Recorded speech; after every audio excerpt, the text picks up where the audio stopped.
بسم اللہ الرحمن الرحیم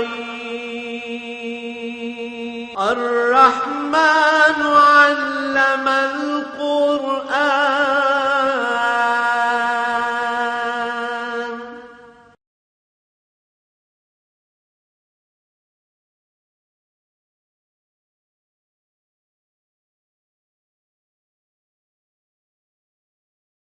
الحمد للہ رب العالمین والصلاة والسلام علی حبیبہ محمد وآلہ وصحبہ اجمعین. اعوذ باللہ من الشیطان الرجیم. بسم اللہ الرحمن الرحیم.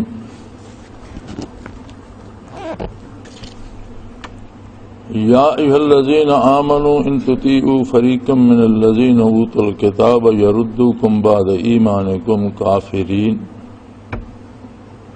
وَكَيْفَ تَكْفُرُونَ وَأَنْتُمْ تُتْلَى عَلَيْكُمْ آيَاتُ اللَّهِ وَفِيكُمْ رَسُولُهُ وَمَنْ يَعْتَصِمْ بِاللَّهِ فَقَدْ هُدِيَ إِلَى صِرَاطٍ مُسْتَقِيمٍ. اللهم سبحانك لا علم لنا إلا ما علمتنا إنك أنت العليم الحكيم. مولاي صل وسلم دائما أبدا على حبيبك من زانت به السرور. سورہ آل عمران ہے، چوتھے پارے میں 7ویں آیہ کریمہ ہے. اللہ کریم نے مومنین کو خطاب فرماتے ہوئے ارشاد فرمایا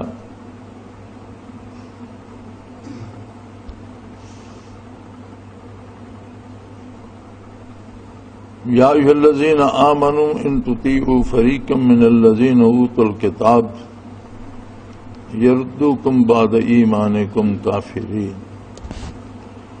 کیا ایمان والو، اگر اہل کتاب کی کسی بھی جماعت کا اتباع کرو گے یا اطاعت کرو گے، ان تطیعوا کہنا مانو گے، ان کی اطاعت کرو گے، یردوکم بعد ایمانکم کافرین ان کی باتیں مانو گے تو تمہیں ایمان کے بعد وہ پھر کفر میں لے جائیں گے اور تمہیں کافر کر کے چھوڑیں گے.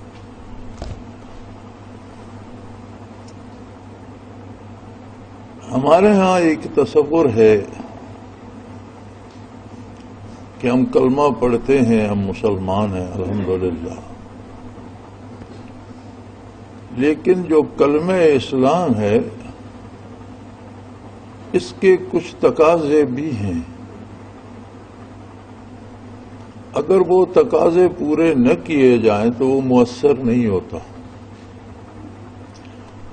کلمہ مبارک کا اثر کیا ہے؟ یہ ایسی عجیب طاقت ہے، اتنی عجیب قوت ہے، ایسی عجیب نعمت ہے اللہ کریم کی یہ کلمہ مبارک کہ ایک آدمی کے پاس اگر عمر بھر کا کفر ہے، شرک ہے، یا زندگی ساری گناہ آلود ہے، اسلام سے آشنا نہیں ہے، کفر و شرک بھی ہے، اس پر گناہوں کے انبار بھی ہیں، خلوص دل سے یقین کرتے ہوئے ایک بار جب وہ یہ قبول کرتا ہے لا الہ الا اللہ محمد الرسول اللہ صلی اللہ علیہ وآلہ وسلم، تو زندگی بھر کا کفر و شرک، زندگی بھر کے جرائم کل عدم ہو جاتے ہیں اور وہ اس طرح پاک ہو جاتا ہے جیسے ماں کے پیٹ سے آج پیدا ہوا. لیکن یہ کلمہ حق ادا کرنے کے بعد پھر وہ کچھ حدود و قیود کے اندر محدود ہو جاتا ہے، پھر وہ بے لگام نہیں رہتا. اس کی سوچ، اس کی فکر اور پھر اس کا کردار اس سارے بے کلمے کی چھاپ نظر آنی چاہیے. پھر اس کلمے کا تقاضا یہ ہے کہ اس کا عقیدہ، اس کی فکر، اس کی سوچ اور اس کا عمل اس طرح سے ہو جس طرح سے کلمہ طیبہ تقاضا کرتا ہے. کلمہ طیبہ کا بڑا سادہ سا تقاضا ہے لا الہ الا اللہ، اللہ کے سوا کوئی ایسی ہستی نہیں جس کی غیر مشروط اطاعت کی جائے، بلا چنو چرا، بغیر سوچے سمجھے، عقل کو کام، ہوش کو کام، خرد کو کام میں لائے بغیر اس کی اطاعت کی جائے، یہ صرف اللہ کا حق ہے۔ اللہ کی اطاعت کیسے ہوگی؟ محمد الرسول اللہ جیسے اللہ کے رسول صلی اللہ علیہ وآلہ وسلم حکم دیں گے، رہنمائی فرمائیں گے۔ اب یہ تقاضے دونوں توحید باری اور رسالت، یہ ثابت کرنا ہے ہمیں اپنے کردار اور اپنے عمل سے۔ ایک کافر و بے دین سود کھاتا ہے، جوا کھیلتا ہے، چوری کر لیتا ہے، کسی طرح سے دولت حاصل کر لیتا ہے، کلمہ پڑھنے کے بعد حصول رزق کے ذرائع محدود ہو جاتے ہیں، حلال اور جائز ذرائع سے حلال رزق حاصل کرنا فرض عین ہو جاتا ہے، اور حرام سے اجتناب اتنا ہی ضروری ہو جاتا ہے جتنا حلال کا کمانا ضروری ہے۔ اسی طرح زندگی کے سارے امور میں دوستی، دشمنی، ذاتی، خانگی، گھریلو، قومی، ملکی معاملات میں تقاضا ہے کلمہ طیبہ کا کہ ہر شعبے زندگی میں اتباع محمد الرسول اللہ صلی اللہ علیہ وسلم کو اختیار کیا جائے۔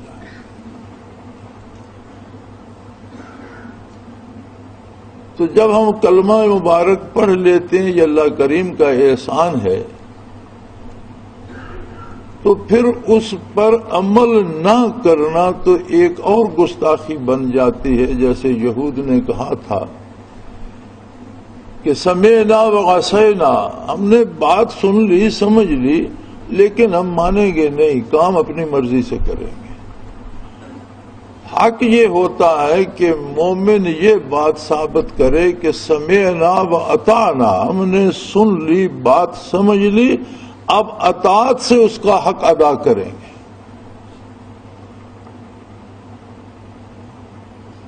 اب یہ مشکل ہو رہا ہے ہمارے لیے۔ اس وقت 56-57 کے قریب مسلمانوں کی حکومتیں ہیں۔ کہنے میں تو ہم انہیں اسلامی حکومتیں کہتے ہیں، لیکن حق یہ ہے کہ وہ مسلمانوں کی حکومتیں ہیں، اسلامی نہیں۔ اسلامی حکومت تب کہی جائے گی جب اس کا سارا نظام اسلام کے مطابق ہوگا، جب اس پہ حکومت اسلام کی ہوگی، جب شاہ و گدا قانون کی نظر میں برابر ہوں گے، جب امیر و فقیر کے حقوق کا تحفظ ہوگا، جب مسلم غیر مسلم سب کے حقوق جو شریعت نے مقرر کیے ہیں ان تک بلا روک ٹوک پہنچیں گے، جب دکھ بھی بانٹے جائیں گے اور سکھ بھی بانٹے جائیں گے۔ قوموں پہ مشکل وقت بھی آتے ہیں اور کڑے وقت بھی آتے ہیں، وہ ساری قومیں بانٹتی ہیں، ہر کوئی اس میں اپنا حصہ ڈالتا ہے، لیکن یہ انصاف نہیں ہے کہ ساری سہولتیں ایک خاص طبقے کے لیے ہوں اور ساری مشکلات دوسرے طبقے کے حصے میں آ جائیں۔ یہ اسلام نہیں ہے۔ لیکن اس سے بچا کیسے جائے؟ کوئی تو طریقہ ایسا بھی ہونا چاہیے۔ ہمیں یہود و نصارہ کی اطاعت کرنا کیوں پڑے؟ ہم ان سے رہنمائی لیں کیوں؟ ہم ان کی بات سنیں کیوں؟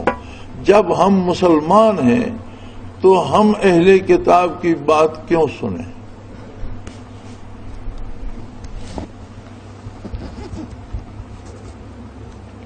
اللہ کریم فرماتے ہیں کہ تم یہود و نصارہ کا کہا مان ہی نہیں سکتے۔ کیف تکفرون، تم کیسے انکار کر سکتے ہو اللہ کی اطاعت سے اور نبی صلی اللہ علیہ وسلم کی اطاعت سے؟ تم کر ہی نہیں سکتے۔ کیوں؟ تم میں دو باتیں موجود ہیں۔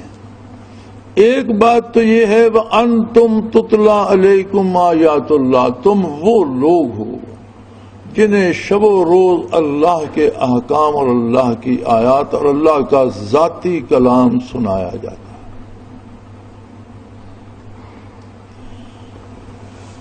ہم سے کوئی کہہ دے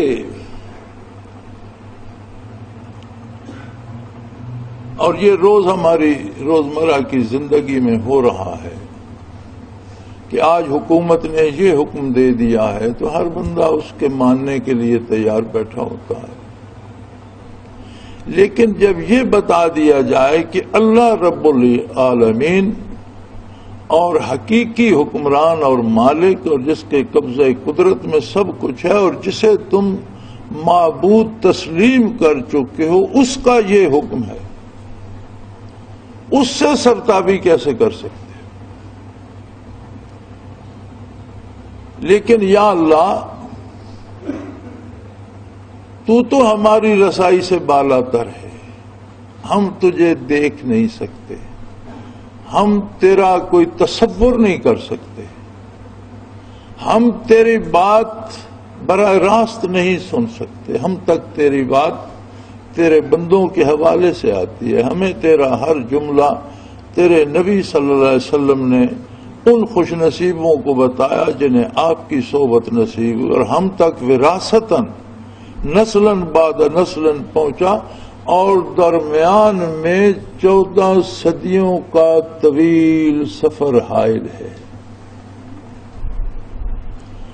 کن کن زمانوں سے گزرا، کن کن لوگوں سے تیرا پیغام گزرا، کیسے کیسے افراد سے آیا، اور اس میں کتنی قوت باقی رہ گئی. پہلے ہم کمزور ہیں، پھر جو تیرا پیغام ہم تک پہنچے اس میں بھی وہ قوت نہ رہے، وہ صدیوں کی جو ایک راندش ہے اور صدیوں کا جو گرد و غبار ہے وہ اسے گرد آلود کر دے، اور اس میں وہ نورانیت، اس میں وہ بات نہ رہے. تو ہم کیا کریں گے؟ فرمایا یہ نہیں ہو سکتا، ایسا نہیں ہو سکتا.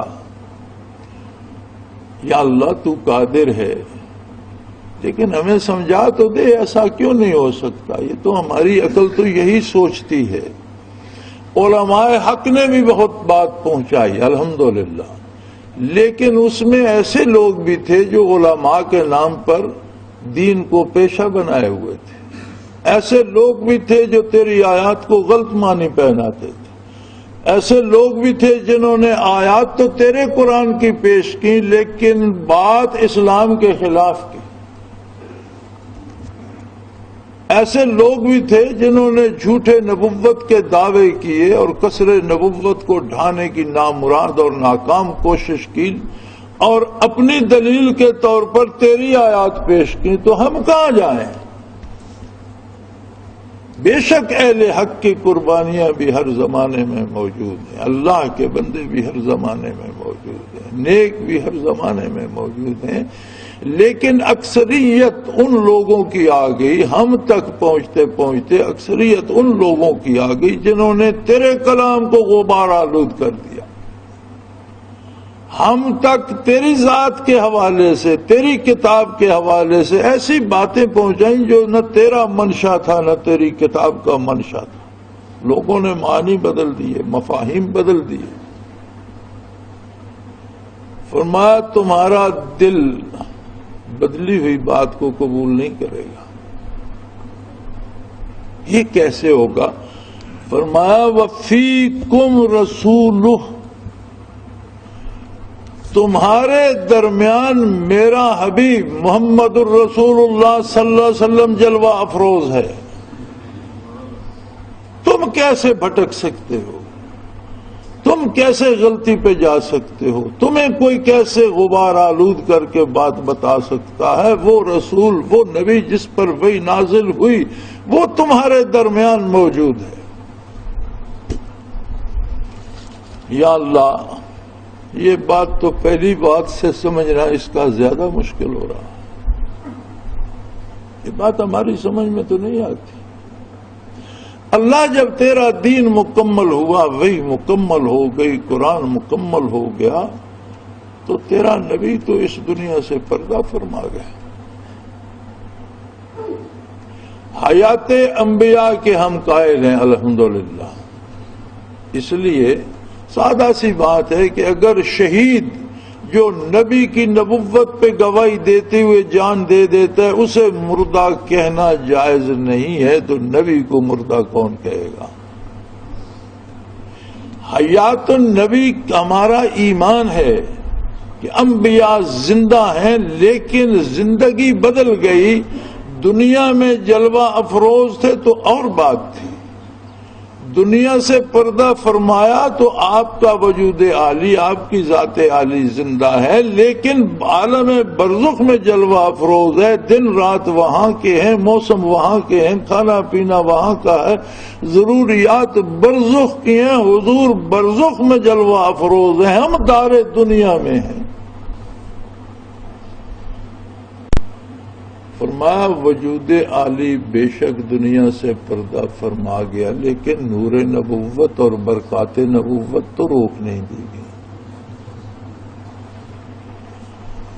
نور نبوت اور برکات نبوت تو دلوں سے دلوں کو سفر کرتی رہی۔ جو چیز زبانوں سے ذہنوں تک، کانوں تک آتی ہے اس میں آلودگی ہو سکتی ہے، جو چیز زبانوں سے آپ کی سماعت تک آتی ہے کہنے والا اس میں ٹھوکر کھا سکتا ہے، اور ہو سکتا ہے کہنے والے نے صحیح کہا اور سمجھنے والے نے سمجھنے میں ٹھوکر کھائی۔ کسی کے نطق میں کمی ہو سکتی ہے اور کسی کی سماعت میں کمی ہو سکتی ہے، کہنے والے کا مقصد کچھ اور ہو، سننے والے نے کچھ اور سمجھ لیا ہو، یہ سب ممکن ہے، لیکن میں نے تو اپنے نبی کی نبوت کو ہمیشہ کے لیے قائم رکھا ہے، اور ان کا نور نبوت اور برکات نبوت جو قلب اطہر سے روبرو جسے نصیب ہوئی اسے درجہ صحابیت میں فائز کر گئی۔ کوئی چلا کشی نہیں کرنا پڑی، کوئی مجاہدہ نہیں کرنا پڑا، زائد نوافل نہیں کرنے پڑے، ذکر اذکار اور مجاہدے نہیں کرنے پڑے، روزے نہیں رکھنے پڑے، بلکہ ایک نظر کی بات تھی۔ وہ کسی نے کہا تھا من سی پا رہے دل می فروشم، میں تو دل کے ٹکڑے بیچتا ہوں، من سی پا رہے دل می فروشم بے گفتہ قیمتش۔ کسی نے کہا قیمت کی بات کرو، کیا لوگے؟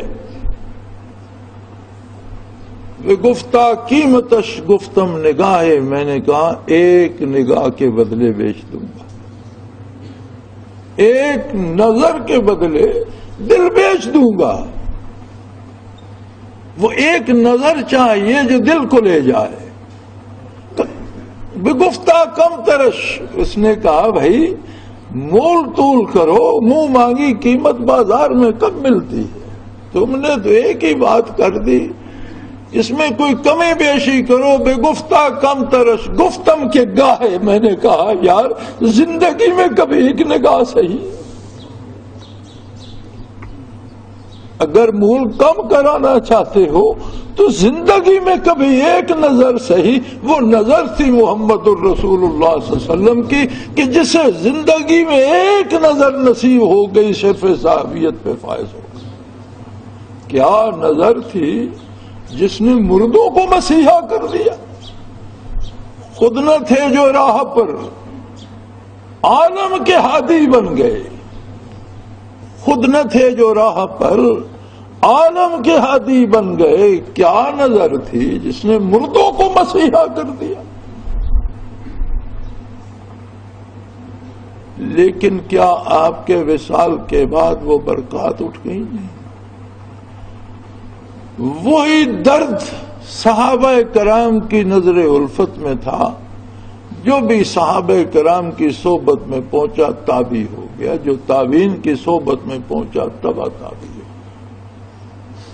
اب یہ صحابی ہونا، تابعی ہونا، تبع تابعی ہونا کیا صرف ایک رسمی ملاقات تھی؟ نہیں، صحابی ہونے کا مطلب سادہ سا جو فقہائے اسلام نے لکھا ہے، بڑا سادہ سا مطلب ہے، الصحابۃ کلہم عدول، سارے صحابہ ہر معاملے میں عادل ہیں، بات ختم ہو گئی۔ نبی کریم صلی اللہ علیہ وسلم نے فرمایا الصحابی کالنجوم، میرے صحابہ آسمان ہدایت کے ستارے ہیں، فَبِأَيِّهِمْ اقْتَدَيْتُمْ اهْتَدَيْتُمْ أَوْ كَمَا قَالَ رسول اللہ صلی اللہ علیہ وسلم، جس کا دامن تھام لوگے تمہیں اللہ کی رضا نصیب ہو جائے گی، ہدایت یافتہ ہو جاؤ۔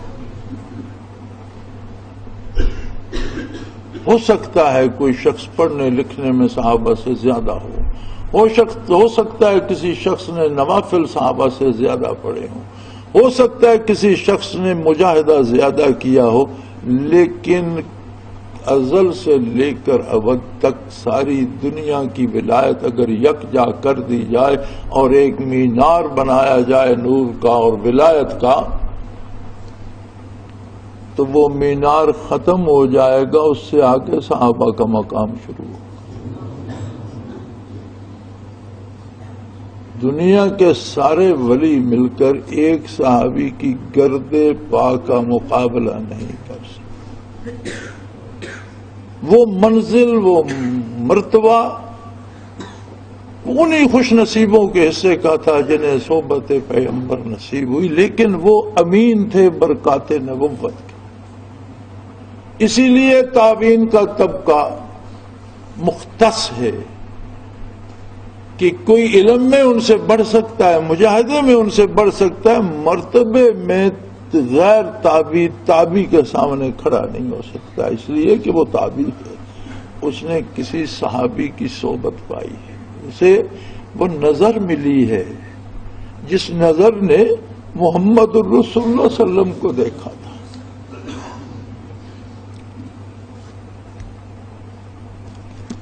میں نے اپنے ایک سفر نامے میں، شاید دیار حبیب میں چند روز میں، ایک جملہ لکھا تھا کہ اللہ نے حج کی سعادت بخشی، بیت اللہ شریف میں حاضری کی سعادت بخشی، مسجد نبوی میں نمازوں کی سعادت بخشی، لیکن میں نے جو حاصل کیا، جو میں نے سمجھا، جو میں سمجھتا ہوں مجھے بہت بڑی دولت ملی، وہ ہے کہ میں نے اس زمین کو دیکھا جس نے محمد رسول اللہ کے قدموں کے بوسے لیے تھے۔ ہو سکتا ہے میرے سجدوں میں وہ خلوص نہ ہو سکتا ہے میرے طواف میں وہ بات نہ ہو کہ وہ بارگاہ الہی میں قبول ہو، لیکن ان پہاڑوں، ان درختوں، اس زمین کی قطعات کو میں نے دیکھا جس نے نبی کریم صلی اللہ علیہ وسلم کو دیکھا تھا۔ تو اس ذات کریم پر نظر پڑ جائے یا اس کی نظر کسی پہ پڑ جائے تو ایک نظر کی بات تھی، زندگی میں نصیب ہو جائے منصیب آ رہے دل می فروشم بے گفتہ قیمتش گفتم نگاہے بے گفتہ کم ترش گفتم کے گاہے۔ کبھی زندگی میں ایک نظر سے تو فرمایا میرے نبی کی برکات رہتی دنیا تک ختم نہیں ہوں گی، میرا نبی دلوں میں آباد رہے گا، تمہارے پاس، تمہارے اندر موجود رہے گا۔ اب یار لوگوں نے یہاں بھی خلط ملط کر دیا، کسی نے اسے استعارہ قرار دے دیا، ایک طبقے نے اسے حاضر ناظر قرار دے دیا۔ ذرا خدا کا خوف کرو، کم از کم کلام خدا باری کے ساتھ تو خلوص سے پیش آؤ۔ کلام باری کے مفہوم میں کمی و بیش بہت جرأت رندانہ ہے، اور میں نہیں سمجھتا کہ یہ لوگ کیا جواب دیں گے۔ کوئی جواز اس کا ہے ہی نہیں۔ سیدھی سیدھی بات ہے کہ برکات نبوت صحابہ سے تابعین کو، تابعین سے تبع تابعین کو، تبع تابعین سے اللہ کے ان بندوں کو جو ان کی صحبت میں بیٹھے اور انہوں نے وہ برکات حاصل کی، دلوں میں انوارات محمدی کو بسایا اور سینوں کو برکات محمد الرسول اللہ سے روشن کر لیا۔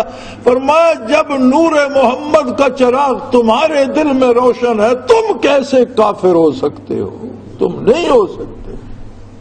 تمہارے سامنے کوئی قرآن کا مفہوم کیسے گردآلود کر سکتا ہے؟ نہیں کر سکتا کہ تمہارے سامنے کوئی غبار آلود بات آئے گی تو تمہارا دل ہٹ جائے گا، وہ دھک سے رہ جائے گا، وہ کہے گا یہ نہیں ماننے کے قابل، یہ بات اس کی ہے، یہ اللہ کی نہیں ہے۔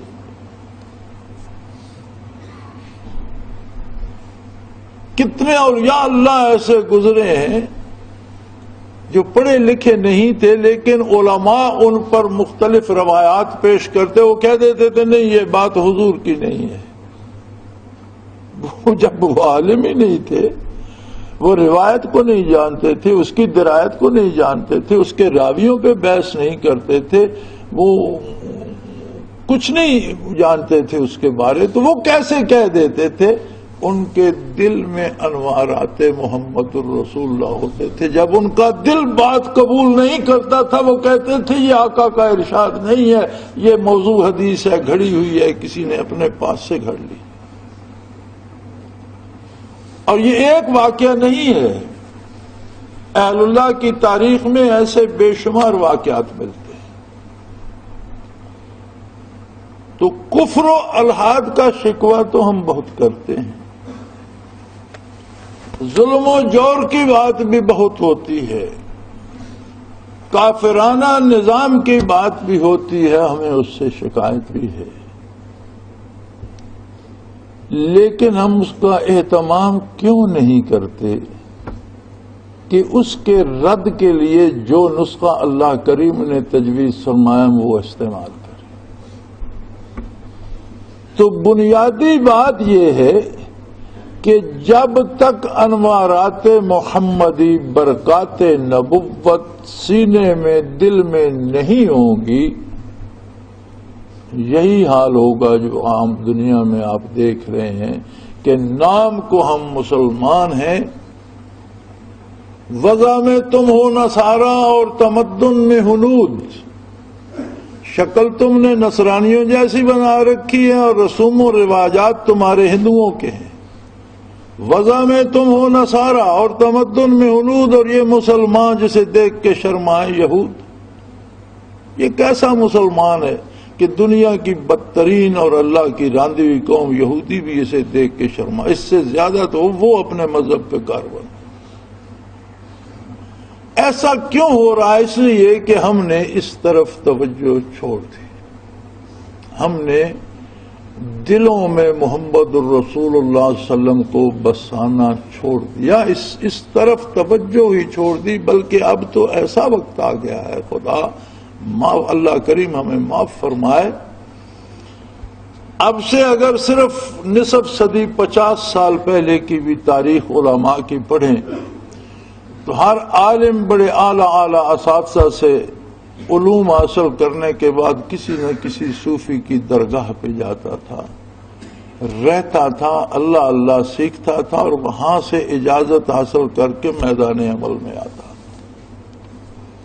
پھر رفتہ رفتہ یہ بات چھوٹی، اب نوبت یہاں پر پہنچ گئی ہے کہ آج کا جو ہے عجیب قسم کا ایک نیا طبقہ علماء کا پیدا ہو گیا جو کہتے ہیں جی یہ کام جائز ہی نہیں، فضول ہے، ضرورت ہی نہیں اس کی، اس کا کوئی ثبوت ہی نہیں ملتا، چلو بات ہی ختم ہو۔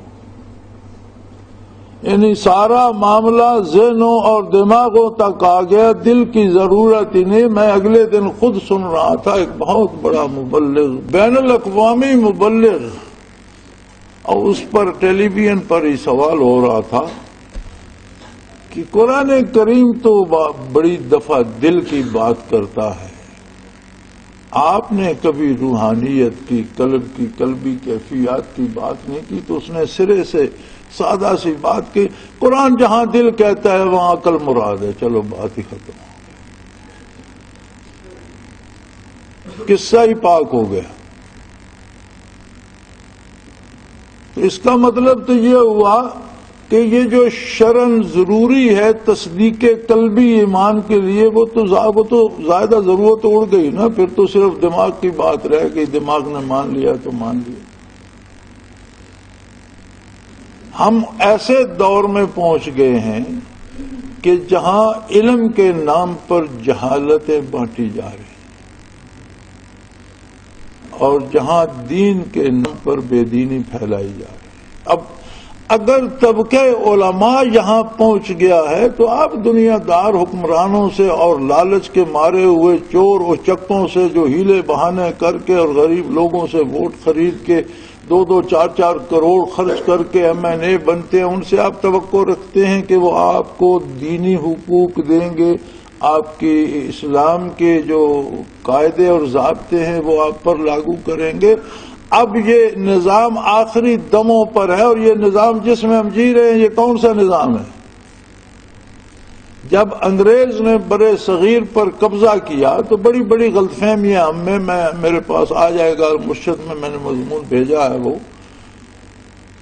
بڑے بڑے تاریخ لکھنے والے جو ہیں وہ سب یہودی ہیں۔ مزے کی بات یہ ہے کہ ہماری تاریخ بھی یہودیوں نے لکھی، جہاں انہوں نے مسلمان جتنا نیک تھا اسے اتنا ظالم بتایا، اور کوئی غیر مسلم جتنا ڈاکو تھا وہاں اسے اتنا بہادر لکھا۔ ہم وہی تاریخ پڑھ رہے ہیں، وہی بچوں کو پڑھا رہے ہیں، ورنہ اسی برے صغیر میں جنہیں آپ بڑا ظالم حکمران کہتے ہیں، ان کے عہد کے جو قوانین تھے اور جو ملک میں جاری و ساری تھے، آج 5 صدیاں گزرنے کے بعد بھی علماء انہی پر فتوے دے رہے ہیں، اور اس کا نام فتاوی عالمگیری رکھ دیا۔ یہ فتووں کی کتاب نہیں تھی، یہ ملک کا آئین و دستور تھا، اور علماء حق اسے دارالاسلام کہتے تھے۔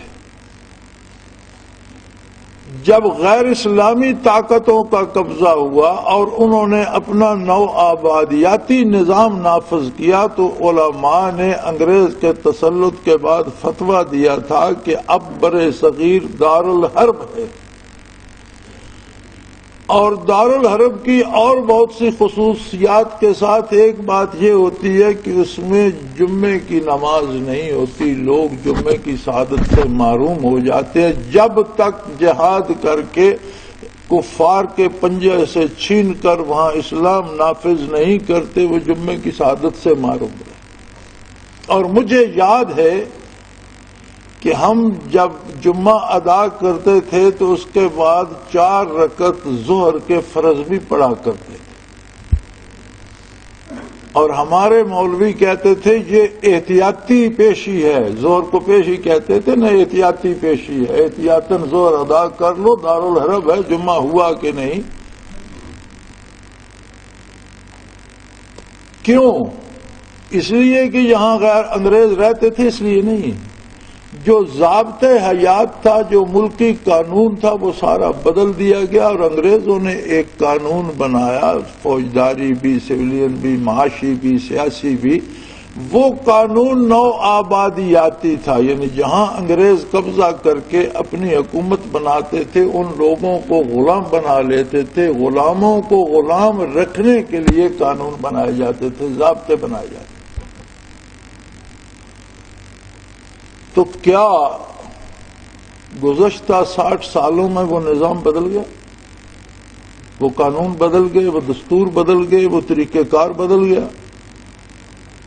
اگر وہ ضابطے وہی ہیں جو نوآبادیاتی تھے، اور اس حد تک تھے کہ جب کسی انگریز سے کوئی جرم ہوتا سرزمین برِ صغیر پر مقدمہ برطانیہ میں چلایا جاتا، جرم یہاں ہوتا تھا، انگریز کے خلاف مقدمہ برطانیہ میں چلایا جاتا۔ ایسا کیوں بھئی؟ وہ کہتے تھے یہ آزاد ملک کا آزاد شہری ہے، وہ ملک آزاد ہے، وہاں کی عدالتیں آزاد ہیں، اس کا مقدمہ، یہ آزاد ملک کا آزاد شہری ہے، اس کا مقدمہ وہ عدالتیں سنیں گی۔ یہ غلام ملک ہے، غلاموں کا ملک ہے، عدالتیں بھی غلام ہیں، قانون بھی غلاموں کے لیے بنایا گیا، ان کے مقدمات یہاں سنے جائیں گے۔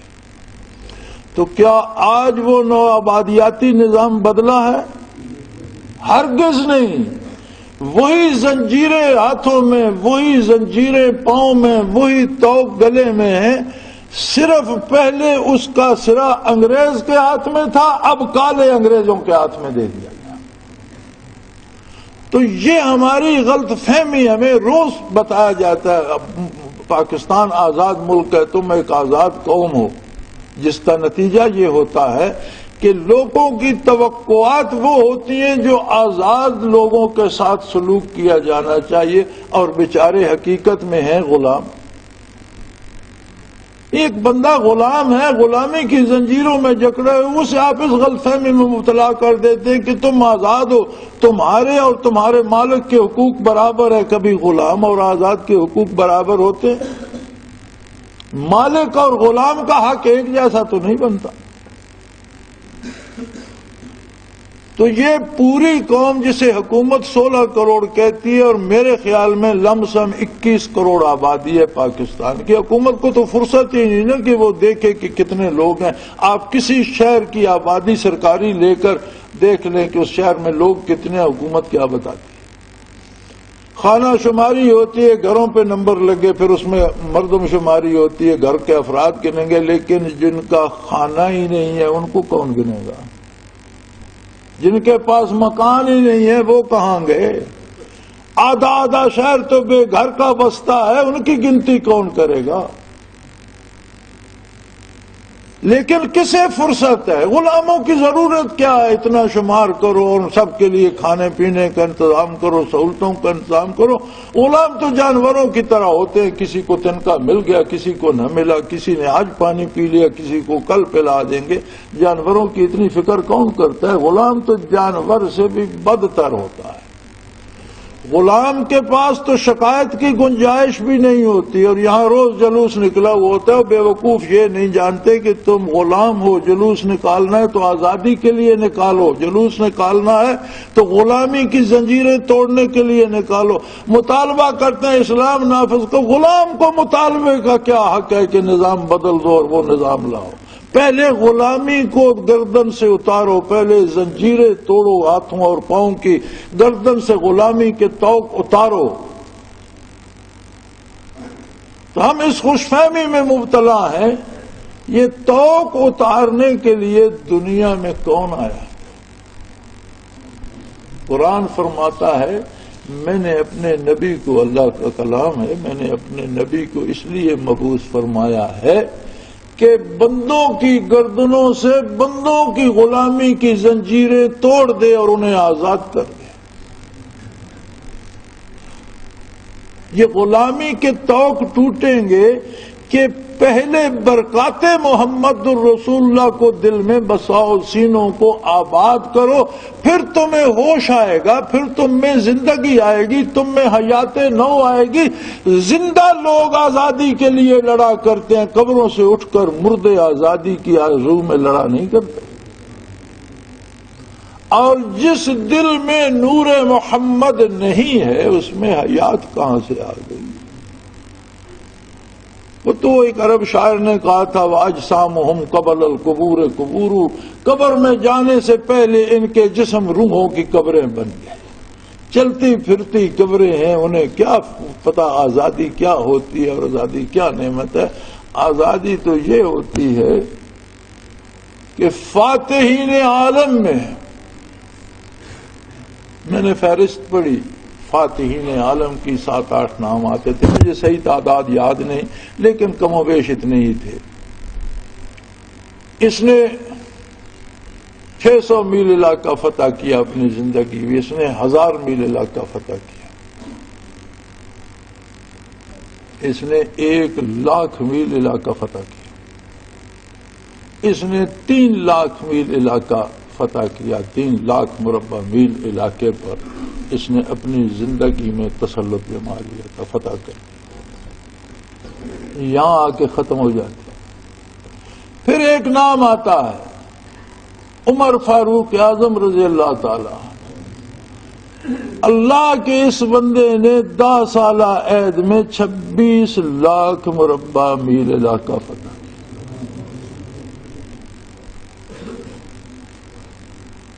اتنا بڑا حکمران، اتنا بڑا دانشور، اتنی بڑی طاقت کا مالک، غنیمت میں چادریں آئیں، ایک ایک مجاہدین کو ملی، ایک چادر سے کرتا نہیں بنتا تھا۔ آپ جمعے کے خطاب کے لیے تشریف لائے، آپ نے کرتا غنیمت کی چادروں کا پہنا ہوا تھا، ممبر پہ رونق افروز ہوئے تو ایک بدوی کھڑا ہو گیا. اس نے کہا عمر آپ کی بات ہم نہیں سنیں گے. آپ نے فرمایا کیا ہوا تجھے, کیوں میری بات نہیں سنیں گا؟ اس نے کہا ہمیں جو چادریں ملی ہیں ایک ایک اس سے ہمارا کرتا نہیں بنتا. آپ نے کرتا پہنا ہوا ہے, اس کا مطلب ہے آپ نے 2 لے لی ہیں, تو پھر ہم آپ کی بات کیوں سنیں؟ آپ نے اپنے لخت جگر بیٹے کی طرف دیکھ کر اشارہ فرمایا کہ اس کا جواب تم دو. اس نے اٹھ کر کہا کہ بھئی میں نے اپنی چادر دی ہے ابا جان کو, اور میری اور ابا جی کی چادر مل کر یہ کرتا بنا. ہاں, اس نے کہا اب بات کر, اب فرماؤ کیا کہتے ہیں. یہ بدوی میں جرأت کہاں سے آ گئی؟ انہیں محمد الرسول اللہ صلی اللہ علیہ وسلم نے انسانوں کی غلامی سے آزاد کر دیا. اللہ کے غلام تھے, اللہ کے نبی کے غلام تھے, اور انسان کے غلام نہیں. ہم مار کھا رہے ہیں غلامی کی وجہ سے, لیکن اس میں یہ سوچ, یہ فکر کہاں سے آئے؟ پہلی بات تو یہ ہے کہ کوئی اللہ کا بندہ ایسا ہو جو اس قوم کو یہ باور کرا دے کہ بے وقوفو تم آزاد نہیں ہو. آقا بدل گئے ہیں, غلامی نہیں بدلی. مالک ضرور بدلے ہیں.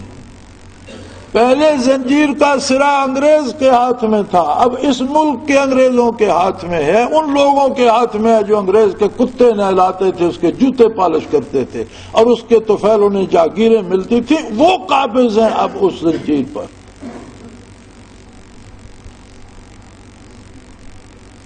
کاش ہماری قوم کو اس بات کی سمجھ آ جائے کہ ہمیں مطالبات سے پہلے آزاد ہونا. یہ آزاد قوموں کا شعار ہے کہ آپ انصاف کی بات کرتے اور یہاں آپ کا جو سپریم کورٹ کا چیف جسٹس ہے وہ انصاف ڈھونڈتا پھرتا ہے کہ انصاف نام کا جانور کہاں رہتا ہے. یہ آزاد قوموں کے ساتھ ہوتا ہے کہ وہ عدالتوں کو ایک ٹھوکر مار کر اڑا دیا جائے. یہ آزاد قوموں کے ساتھ یہ ایسا کوئی سوچ سکتا ہے؟ کسی آزاد مکافر ہو وہاں غلامی نہ ہو تو وہ یہ سوچ بھی نہیں سکتا.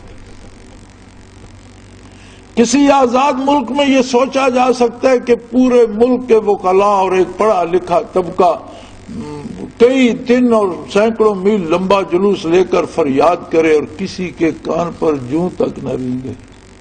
غلاموں کی فریاد کون سنتا ہے؟ یہ سارے اقدام جو ہیں یہ بے اثر کیوں ہیں؟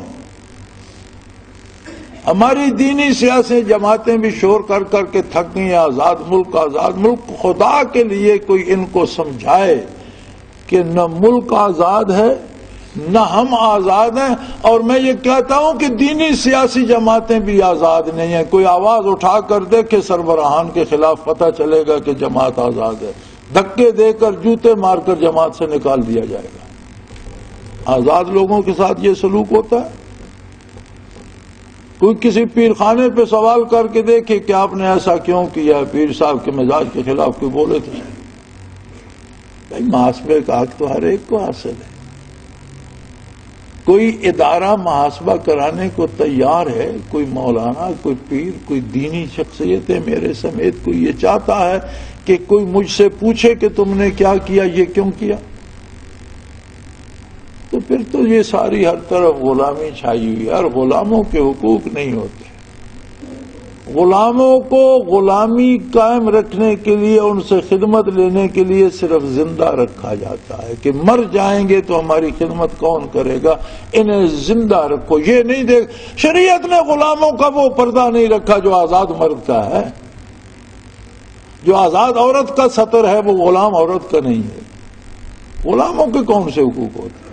یہ تو اسلام نے غلاموں کو زندگی کے حقوق دیے, اور غلام انہیں بنایا جنہوں نے تلوار اٹھائی اسلام کے خلاف. جو لوگ فتح میں قید ہو کر آئے, دوسری قوموں نے ان کے ساتھ کیا سلوک کیا؟ اسلام نے ان کی صرف آزادی سلب کی, انسانی حقوق سلامت رکھی. لیکن اس کے باوجود بھی غلام مرد اور غلام عورت کا سطر عورت وہ نہیں ہے جو آزاد مرد اور آزاد عورت کا ہے. غلام کو اسلام وہ سزا نہیں دیتا جو آزاد کو دیتا, اور غلام سے جرائم کی وہ باز پرس نہیں ہوتی جو آزاد سے ہوتی. فرق ہے آزادی اور غلامی. تو ہم تو غلام در غلام، ہم تو غلاموں کے غلام ہو گئے. یعنی ہماری قوم کا وہ طبقہ جو ملک بننے سے پہلے انگریزوں کے کاسا لیس اور غلام تھے، اب جو پاکستان بننے سے پہلے کے بزرگ بیٹھے ہیں وہ اگر ہچکچائے نہیں تو میں نے بے شمار لوگوں سے سنا ہے کہ یار اس پاکستان سے تو انگریز کا زمانہ اچھا تھا. کیوں اچھا تھا؟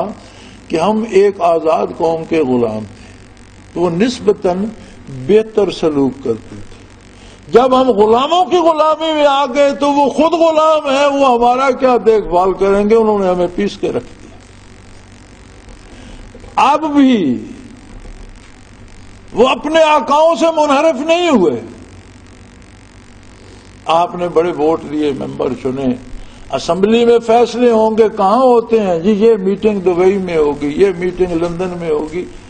میٹنگ دبئی میں ہوتی ہے، لندن میں ہوتی ہے، فیصلہ واشنگٹن ڈی سی میں ہوتا ہے، ہم پہ مسلط ہو جاتے ہیں.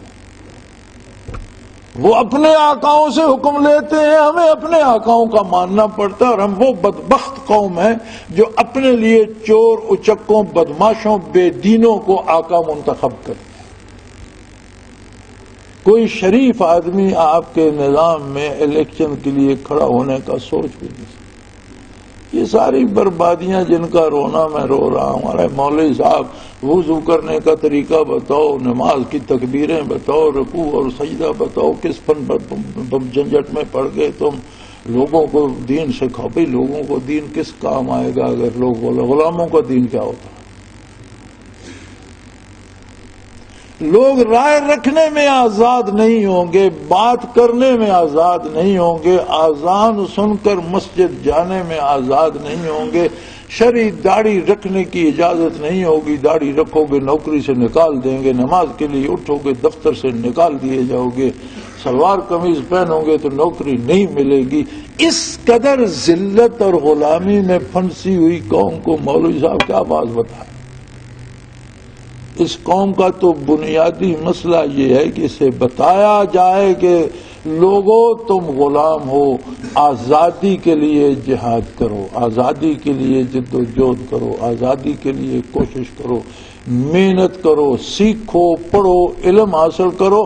اور سب سے بنیادی بات، سب سے پہلے وہ نور سینے میں لاؤ جو جذبہ آزادی کی قیمت بتائے گا، وہ جو جرأت رندانہ پیدا کرے گا، جو جرأت بیان بھی دے گا، جو شعور و آگہی بھی دے گا.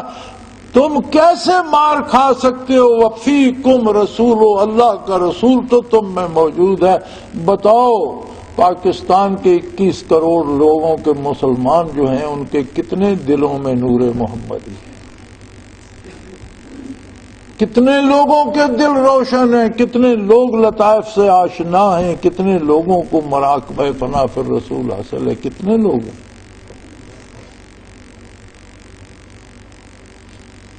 کوئی گنتی کسی شمار قطار میں آتے ہیں؟ ارے یہ تو یہاں وہ چند خوش نصیب بیٹھے چونکہ اللہ کریم نے اس نظام کو قائم رکھنا ہے، اس نور نے قیامت تک جانا ہے. کسی نہ کسی کو تو اس کی امانت کے لیے وہ چن ہی لے گا.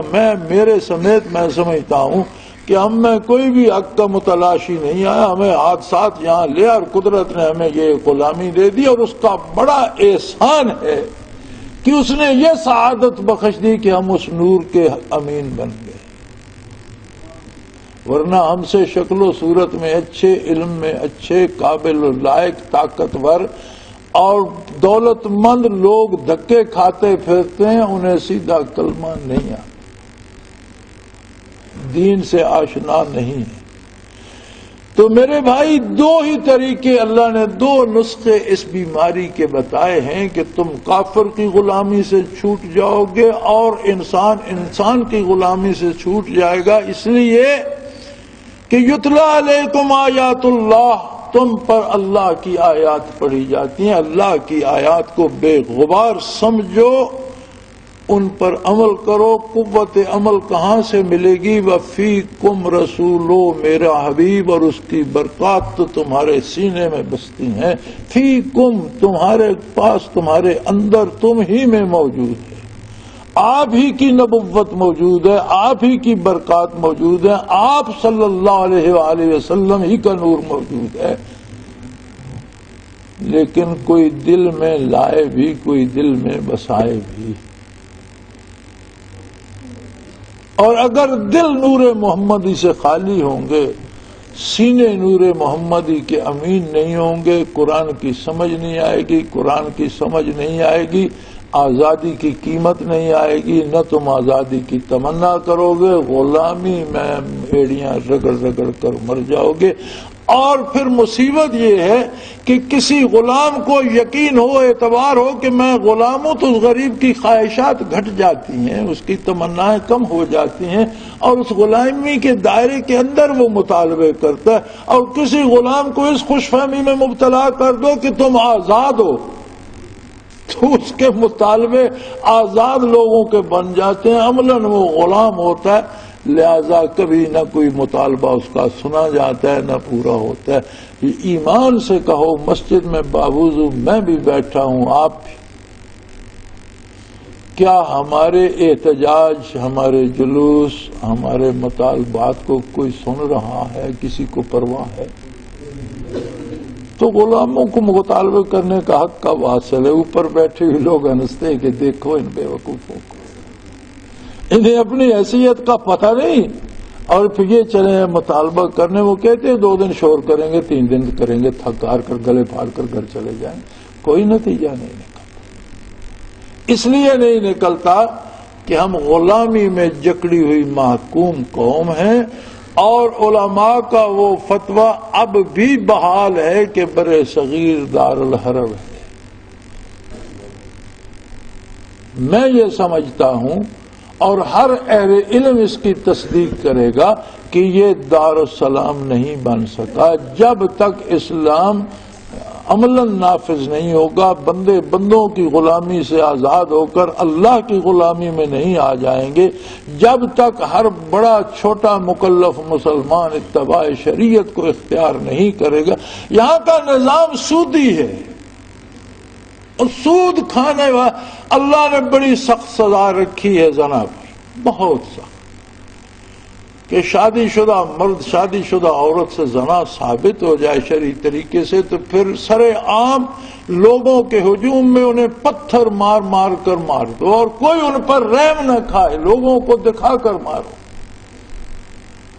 بہت سخت سزا۔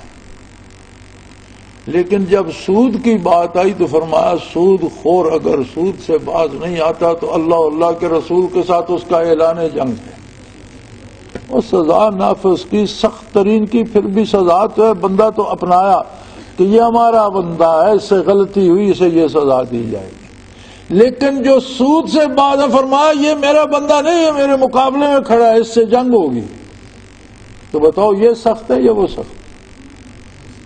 تو کیا پورے ملک کا نظام سودی نہیں؟ تو جس قوم نے اللہ کے رسول کے ساتھ اعلان جنگ کر رکھا ہے، وہ رحمت الہی کی دعائیں کیڑے منہ سے کون سے منہ سے مانگتی ہے؟ عطا اللہ شاہ بخاری رحمت اللہ تعالی علیہ فرمایا کرتے تھے کہ لوگ جینا فرعون کی زندگی چاہتے ہیں اور موت موسیٰ کی مانگتے ہیں۔ تو میرے بھائی،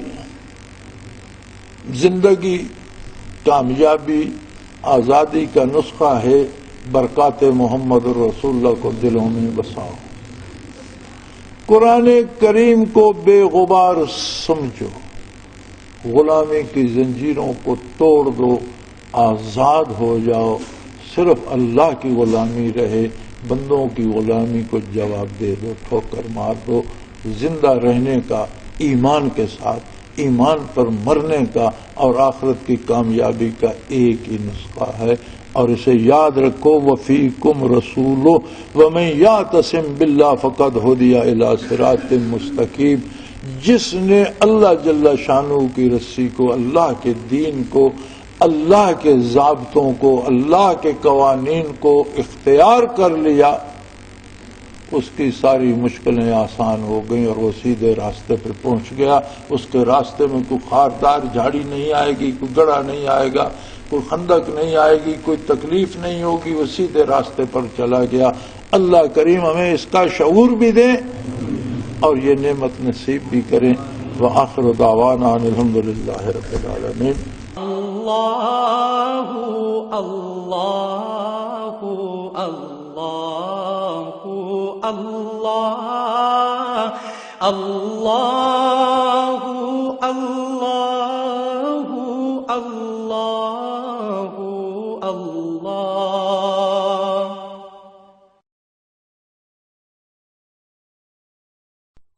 حضرت امیر محمد اکرم آوان مد ذلہ العالی دارالعرفان منارہ ضلع چکوال میں سالہ سال سے قرآن و حدیث کے اوپر خطابات کر رہے ہیں اور سلسلہ نقشبندیہ اویسیہ کے مطابق لوگوں کو ذکر الہی کی تربیت دے رہے ہیں. وہ قرآن پاک کی تفسیر ترتیب وار بیان کر رہے ہیں. تفسیر قرآن کو وہ موجودہ ملکی اور بین الاقوامی حالات کے مطابق بیان کرتے ہیں. موٹر وے سے کلر کہار کے انٹرچینج سے نکلتے ہوئے کلر کہار کی جھیل سے ہوتے ہوئے میانی، بوچھال اور نور پور سے گزرتے ہوئے دارالعرفان منارہ پہنچ سکتے ہیں. حضرت امیر محمد اکرم آوان نے بچیوں اور بچوں کی دینی اور دنیاوی تعلیم کے لیے سقارہ اکیڈمی کے نام سے ایک درسگاہ بھی قائم کی ہے، جس کا افتتاح ملک پاکستان کے صدر جنرل محمد ضیاء الحق نے اپنے دست مبارک سے کیا تھا. وہ تمام احباب جو اسلام کی طلب رکھتے ہیں ان سے گزارش ہے کہ دارالعرفان منارہ ضلع چکوال میں امیر محمد اکرم آوان صاحب کے خطابات سے مستفید ہوں.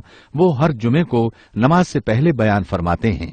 ہر ماہ کی پہلی اتوار کو ماہانہ اجتماع ہوتا ہے جس میں آپ خصوصی خطاب فرماتے ہیں اور پاکستان کے چاروں صوبوں سے احباب اس اجتماع میں شرکت کرتے ہیں.